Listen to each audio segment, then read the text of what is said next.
क्या सिर्फ एक मुसलमान घराने में पैदा हो जाना, अब्दुर्रहमान या फातिमा जैसा नाम रख लेना या एक खास हुलिया इख्तियार कर लेना हमें मोमिन बनाने के लिए काफी है?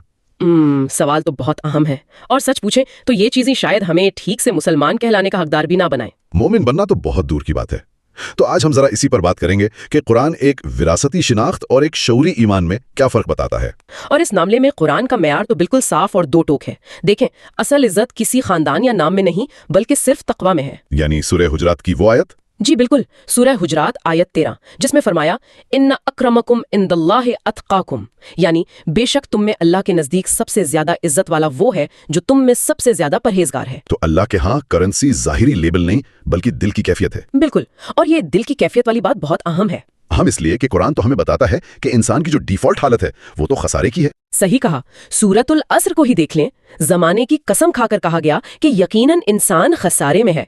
और फिर इस खसारे से निकलने वालों की पहली शर्त बताई गई, इल्लल्लज़ीना आमनू, यानी सिवाय उनके जो ईमान लाए। और यही नुक्ता है जो दिमाग को हिला देता है। कुरान ने आमनू कहा है, वो लोग जिन्होंने ईमान लाने का एक्टिव फैसला किया। ये नहीं कहा कि वुलिदू मुस्लिमीन, यानी वो जो बस मुसलमान घरानों में पैदा हो गए। तो ईमान एक इंतखाब है, विरासत नहीं। और ये इंतखाब सिर्फ जुबान से मैं ईमान लाया कह देने जितना आसान भी नहीं है। ये तो महज एक दावा है जिसे कुरान फौरन चैलेंज करता है। जी, सूरतुल अनकबूत आयत 2 में एक ऐसा सवाल पूछा गया है जो सीधा दिल पर लगता है। क्या लोगों ने ये समझ रखा है कि वो सिर्फ इतना कह देने से छोड़ दिए जाएंगे कि हम ईमान लाए और उन्हें आजमाया नहीं जाएगा? ये आयत तो हमें एक बहुत ही गैर आरामदा सवाल पूछने पर मजबूर करती है। बिल्कुल, और हम चाहते हैं कि सामाइन इस पर सोचें और कमेंट्स में जवाब दें। आपकी जिंदगी में वो कौन सी आजमाइश थी जिसने आपके जुबानी दावे को हकीकी ईमान में बदला, या क्या हम सिर्फ दावे पर ही जी रहे हैं? ये सवाल वाकई बेचैन करने वाला है, खासतौर पर इसलिए कि कुरान में एक ऐसी मिसाल भी है जहां लोगों ने यही दावा किया और अल्लाह ने उसे रद्द कर दिया। आप सूरतुल हुजरात की आयत 14 की बात कर रहे हैं? जी, जहां कुछ अराबियों ने कहा आमन्ना, हम ईमान लाए, और जवाब आया कुल लम तुमिनु वलाकिन कुलू अस्लमना वलम्मा यदखुलिल ईमानु फी कुलूबिकुम, यानी ए नबी कह दो तुम ईमान नहीं लाए, बल्कि यूं कहो कि हमने इताअत कबूल की, क्योंकि ईमान तो अभी तुम्हारे दिलों में दाखिल ही नहीं हुआ। ये एक ऐसी आयत है जो किसी भी विरासती मुसलमान को गहरी सोच में डालने के लिए काफी है। तो फिर सवाल ये है कि अगर जुबानी दावा काफी नहीं तो ईमान के दिल में दाखिल होने की अलामत क्या हैं? कुरान उन्हें भी वाज़े करता है।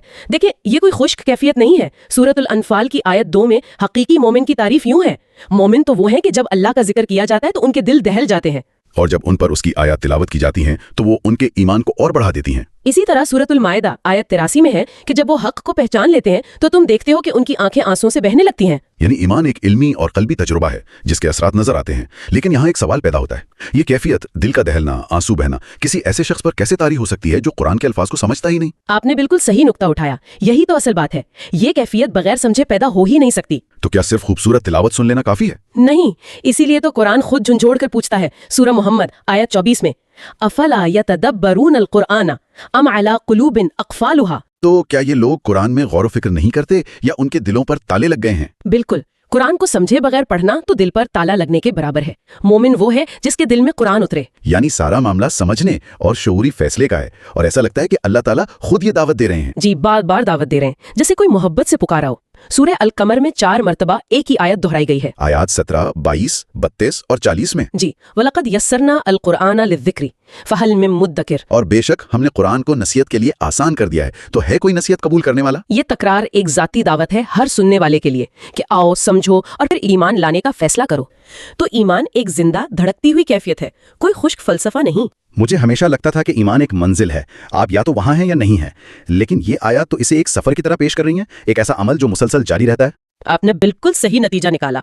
ईमान कोई जामिद हालत नहीं, ये एक इर्तकाई अमल है, एक मुस्तकिल पाकीज़गी का सफर है। सूरह आले इमरान चैप्टर 3 आयत 179 में अल्लाह फरमाता है, अल्लाह मोमिनों को उस हालत पर हरगिज नहीं छोड़ेगा जिस पर तुम अब हो, जब तक वो पाक को नापाक से अलग न कर दे।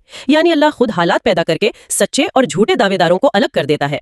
ईमान एक मुसलसल छांटी का नाम है। तो आज की सारी गुफ्तगू का खुलासा ये है कि ईमान कोई खानदानी जायदाद नहीं जो हमें पैदाइश पर मिल जाए, ये एक जाती सफर है, एक शऊरी, इल्मी और गहरा कल्बी फैसला जो गौर व फिक्र, समझ और फिर मुकम्मल सुपुर्दगी के बाद किया जाता है। जी हाँ, तो आखिर में असल सवाल ये नहीं है कि क्या कोई मुसलमान घर में पैदा हुआ था। असल सवाल जो हर एक को खुद से पूछना चाहिए वो ये है, क्या आपने कभी जानबूझकर कुरान को समझकर इसकी आयत से लर्ज़कर, रोकर अपने दिल की गहराई से ये फैसला किया है कि ए मेरे रब, मैं ईमान लाता हूँ? क्योंकि याद रखने की बात यह है कि जन्नत में खानदानी लेबल नहीं जाएगा, बल्कि वो मोमिन दिल जाएगा जिसने खुद इल्म और इरादे के साथ ईमान का इंतखाब किया हो।